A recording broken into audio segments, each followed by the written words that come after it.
Alright, it's time to rank the gadgets. Hey guys, welcome back to the channel here, where today I'm gonna be ranking all gadgets from PixelJunk Tower Defense. This tier list series is probably gonna end soon. The only next thing that I want to do is maps, and then after that, I'm just gonna leave this series until the game has changed drastically and my tier list no longer applies. Before we start though, I just want to address something that I found incredibly funny over the past few days. A friend of mine told me that a lot of people in the PixelJunk Tower Defense Discord server, and apparently a lot of people in that server don't like me at all. I went inside to have a look and holy Jesus Christ, they were not kidding. Ever since I released my first tier list video like a few days ago, I have been getting clowned on by many of the members in the server, including a co-owner. A co-owner literally ratioed me.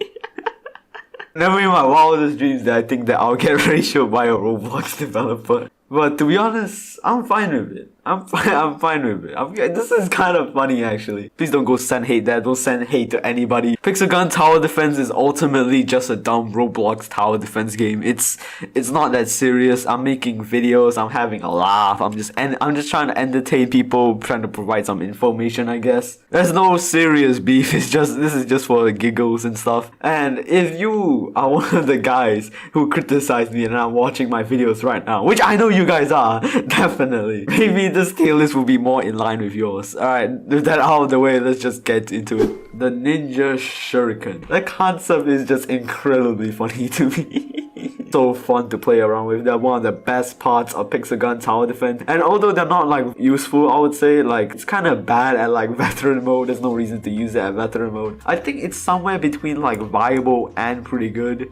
You know, it's like somewhere in between there. So I would just give it like a viable, honestly. Its cooldown is good. Its fire rate is kind of and everything about the Ninja Shurikens is kind of fun. I don't think the Ninja Shurikens should be used when you're like trying to do veteran mode or whatever. I think the Ninja Shurikens should be used when you just want to have a good time. Alright, the fireworks. It's kind of between like poor and viable, to be honest. It's kind of poor. 2,000 years later.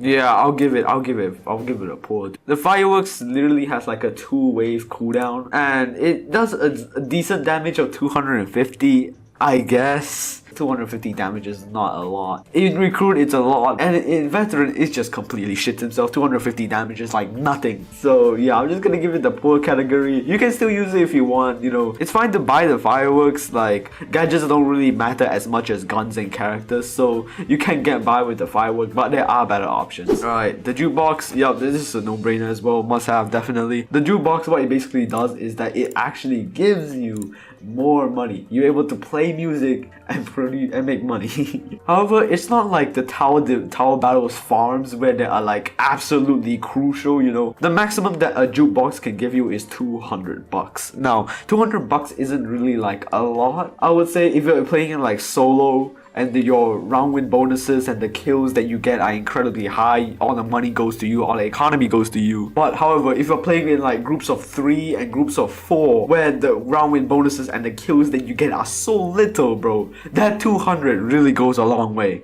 It must be in everybody's inventory, to be honest, because the jukebox gives you extra money like nothing can compare to having extra money. Imagine that the jukebox had another upgrade which actually pushes it to like 500 credits per round. That would be so overpowered, honestly. Developers, if you're watching this, wait, never mind, I forgot you guys hate me. I can't ask for favors, bro, you guys hate me. Yeah, the medkit kind of poor, to be honest. Once you have like resurrection thingy and then the medical station, medkit is pretty much useless. I mean, it's free. You can't really complain much about it, to be honest. You can't really complain that the medkit is not good. What it basically does is that you're able to like heal up players that got like stunned and whatever. But this is good enough. But medkit is good enough to push you through recruit mode. Unless you're doing impossible, of course. Alright, resurrection. Definitely must have. The thing that separates between the medkit and the resurrection is that the resurrection literally can heal any stun you want. There are different kinds of stuns in the game. There is one with the yellow one and there's one with the black one. The medkit can only heal the yellow stun, but the resurrection can heal any stun that you want. And I think this is especially important in doing like veteran and general mode. I think the resurrection is really important, and for the low price of 1,450, it's pretty cheap. So yeah, if you're doing general or veteran mode, I recommend getting this. These two, like in my opinion, really complement any kind of playstyle in anyone. Alright, the medical station. The medical station is kind of in between like pretty good and must have. I mean, I'll just give it pretty good, honestly. I'll give it pretty good. It basically unstuns everybody that's around like the medical station. You can only have like 2 to 3 medical stations in like a single game. Yeah, I would say this is pretty good, to be honest. I think that it's another way of healing. I really appreciate the medical station, actually. It has saved me up a couple of times. It's not really as good as the resurrection or the jukebox, which basically just gives you money. But yeah, I would say if you have purchased this, it's not a bad idea to use it, to be honest. Phoenix Blood or the Molotov. Why couldn't you just call them the Molotov? The Molotov is also pretty good.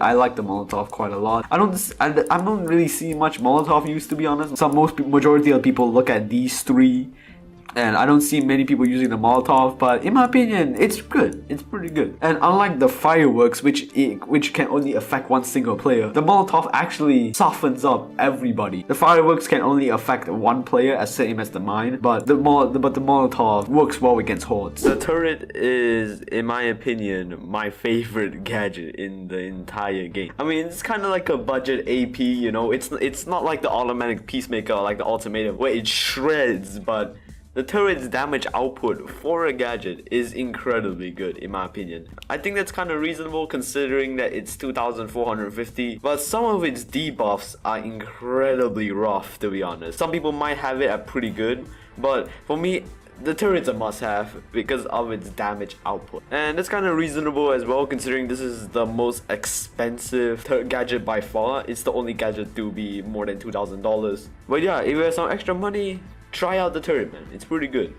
The mine. Yeah, I would say viable. It's not really that good of an option in my opinion. The best thing I can see from the mine is that it has a 1-wave cooldown, which basically means you can spam that shit like literally every round. But it only lasts for like 20 waves. You can only use this 20 times in a game, which mostly covers recruit and general mode. But by veteran mode, I don't see why you would have this in your pockets, to be honest. The damage output that the mine gets is just bad. One thing I have to give though, it's cheap. It's the cheapest gadget apart from the Medkit. I would say you can pick this up if you're like a beginner and such, but if you're like more than like level 15-ish, I don't recommend getting the mine, to be honest. There are gadgets that are way better in my opinion. But still though, the option is there for you if you want it. Yeah, pretty good. I'll give it a pretty good, actually. One of my most favorite things about this energy shield is that it's super effective in recruit mode. Like literally, this is bullies people in recruit mode. When I was in like level 15, level 20, when I was playing like general and recruit mode, what I usually do is that I would just like put up the energy shield for like early game, and it would work for like a little while, and it will also help with my defense like later on as well. What I see most people doing is that they usually use it at like the front end of their defense instead of like the back end. I prefer using it at the back end as a sort of like a safety ground, just in case if like any zombies get through. The energy shield, definitely a recommendation. So yeah, that's basically all the gadgets ranked, I guess. The gadget selections that you guys use isn't really as important as characters or guns. The gadgets are more of like a complementary sort of thing. They won't help you win games, but you shouldn't prioritize gadgets, in my opinion. If you have some extra money, I recommend saving up and getting guns first instead of investing into gadgets. These gadgets won't win you any rounds, but a new gun probably will. So yeah,